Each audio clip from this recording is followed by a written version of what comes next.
Hi, I'm Michael. And I'm Steven. And normally here on Megatech News, we review smaller gadgets, things like smartphones. And slightly larger ones, such as this Asus e-tablet. But today we're looking at something that's much larger. It's the 2012 Ford Focus Titanium. So the Ford Focus comes in two different body styles. What we have here is the hatchback, but it also comes as a sedan, if you prefer. And there comes in 3 or 4 different trim styles. So it starts at under $20,000. Our particular model here is the Titanium, so it is a few $1,000s more, but you do get a lot of tech toys for that price. It seats 5. The middle seat in the back will get a little cramped if you have 3 full-size adults in there. But if you just have the 2, legroom's not too bad, and it's a fairly comfortable ride.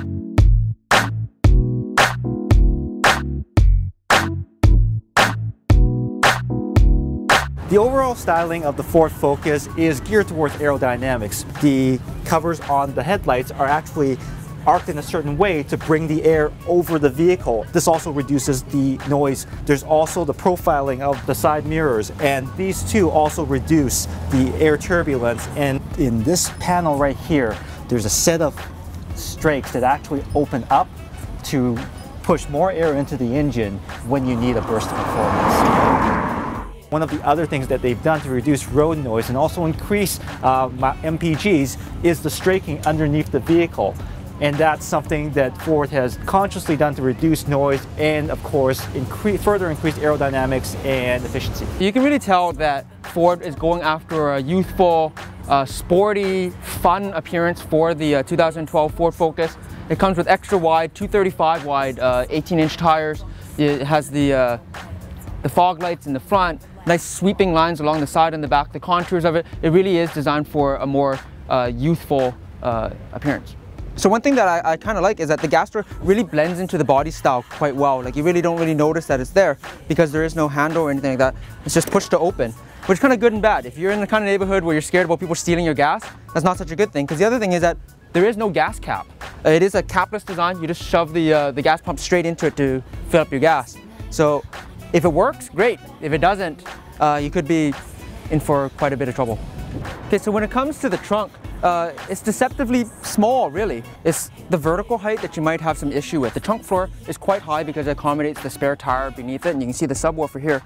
When the trunk is closed, the tonneau cover gets to about this level, so you really only have a couple of feet of height. So if you have anything remotely tall, you're gonna have a hard time fitting it in the trunk.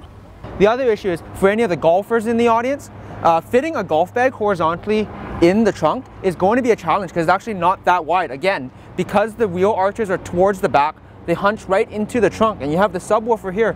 So trying to fit a golf bag this way is going to be a challenge. The good news is that, like a lot of other cars, the back seats do fold back. So if you don't have passengers in the back seat, you do gain quite a bit of cargo space, but just realize that you won't have a lot of vertical play to work with. They have the backup sensors. There's 3 of them along the back, and I believe 3 in the front as well. And then the camera for the backup camera itself is located next to the trunk release, which is above the license plate. Now, one of the biggest reasons why Megatech News chose this vehicle to review over many others is the Ford Sync features. Now, what did you think of those in your driving tests? Well, this isn't the first car to come with Ford Sync, but it is amazing how they're able to put it into an entry-level vehicle. With Ford Sync, it really controls everything in the car. It can be voice-based, and there's also a large touchscreen display in the center console. It's used for your climate control, controlling your audio, handling the GPS, and it even comes with Bluetooth connectivity. Now, as far as the features go, one of the biggest features of this vehicle is, of course, the GPS navigation. Now, we had our good and our bad points about it, didn't we? Yeah, the thing with the GPS, especially when you're using the voice activated commands, it's very specific about what commands it can accept at any time. What's helpful is, at any time in the menu, if you pull the voice activation button on the steering wheel, you can say, "What can I say?" And then it will list what available commands are on the touchscreen itself. The voice recognition could use some work. It didn't really understand when we said Richmond or Burnaby. Sometimes we really did have to spell out the name of the city. But after setting up a address, either typing it in or just getting it done on the map, we actually found it was fairly accurate, didn't we? Yeah, it's able to maintain your route quite well within 30 feet or so when you have a good satellite signal. It tells you well ahead of time when you need to turn or change lanes or merge or anything like that.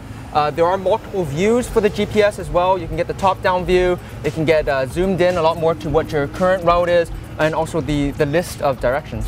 I wanna know where my B-boys are at. What's up? I wanna know where my B-girls are at. Say what? I wanna see them on the floor getting down for show, cause you know that we got it like that. Now we taking it back, yeah we taking it back. Now we taking it back, yeah we taking it back. Now, aside from the GPS navigation and everything, there was also a really great audio system that Ford put into this particular trim level, wasn't there? Yeah, what I found impressive was that it is a Sony system for the audio. But what's also great is that they give you a lot of input options right out of the box. So you get your regular AM, FM, CD, but there's also a USB port in the center console that can accept a variety of different formats. If you use your iPod cable, it will connect directly to your iPod. If you have a USB flash drive, it'll read the files directly off the flash drive. It also has Sirius satellite radio right out of the box. And if you have a Bluetooth cell phone, it accepts stereo Bluetooth as well. So if you want to have your music streaming wirelessly from your phone, it can do that as well. The sound is actually really loud, even at a quarter volume. It's really blasting out the speakers, which is great. I wanna know where my B-girls are at. Say what? I wanna see them on the floor getting down for show, cause you know that we got it like that.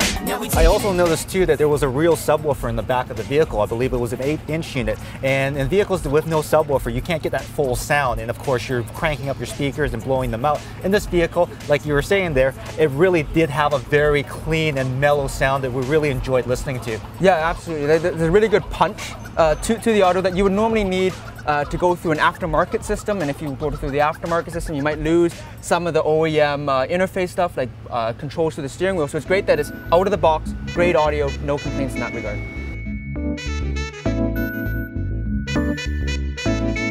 It's like, hey. There were actually two more really cool gadgets that we really enjoyed, well, kind of enjoyed using. There was the backup camera, which showed you your trajectory, but there was also the park assist feature. What did you think of that? Yeah, what I think is interesting is that it is available on any trim level, but you do have to have the automatic transmission. It's an $800 option, so it is above and beyond whatever trim level that you had. The backup camera itself is actually a lot more than just a backup camera. It doesn't just show you what's behind you, but actually provides guidelines that show what would happen if you were to back up directly. But as you turn the steering wheel, there's also a guideline in the center that shows your trajectory if you were turning the steering wheel. So it's really good when parking into a stall spot like this, forwards or backwards, that you're able to see exactly where you're going without actually being able to see exactly where you're going. And that actually works very well with the two side mirrors. We noticed that there were these little winglet mirrors on the end. So in addition to being able to see right behind you, you can see right around you, right? Yeah, and those little mirrors on the side mirrors are actually really helpful because the A, B, and C pillars are actually quite thick. So getting the kind of sight lines that you normally would by looking behind you is not quite so good. So having those mirrors there to be able to get that full 360 perspective really helps when you're navigating through tight parking lots and things like that. There's also the sensors that are in the front and the back of the car when you're parking that beep to let you know that you're about to hit the car next to you or a tree or a stump. I said I don't care what they say. Yeah, I'm alright, doing it my way. So what happens when you have a lot of technology in the car is you need a way to control all of it. And what Ford has done is they have a lot of redundant controls that are kind of everywhere. If you need to control the climate, you can do it through the touchscreen, but there's also the climate control in the center console as well. Likewise with the audio system, there is the stereo controls here, as well as the touchscreen and as well as on the steering wheel. And what happens is, even for people that are a little more tech savvy, it can be very confusing when you have this many controls, especially some of them that are redundant, and having the steering wheel controls, when you have to actually look down to see what button you're pressing, it kind of defeats the purpose of having it on the steering wheel in the first place. I think that they need to simplify how the driver can interface with the car and not have as much that's so redundant, and it should be a lot more straightforward navigating through the menus both on the touchscreen and on the central display for the driver. You know we rock it good. I think it's really clear that Ford put a lot of thought into the Focus. There's a lot of great technology here with the park assist and the Ford Sync and everything, but some of the features aren't quite executed as well as they could have done. So I think Ford shows a lot of promise, but they still have a long road ahead of them. My track drops. Words are passed off, recorded to mix. Too many damn people are ignoring our gift. Yeah, you want a piece of the pie? Believe in what I say, I got no reason to lie, cuz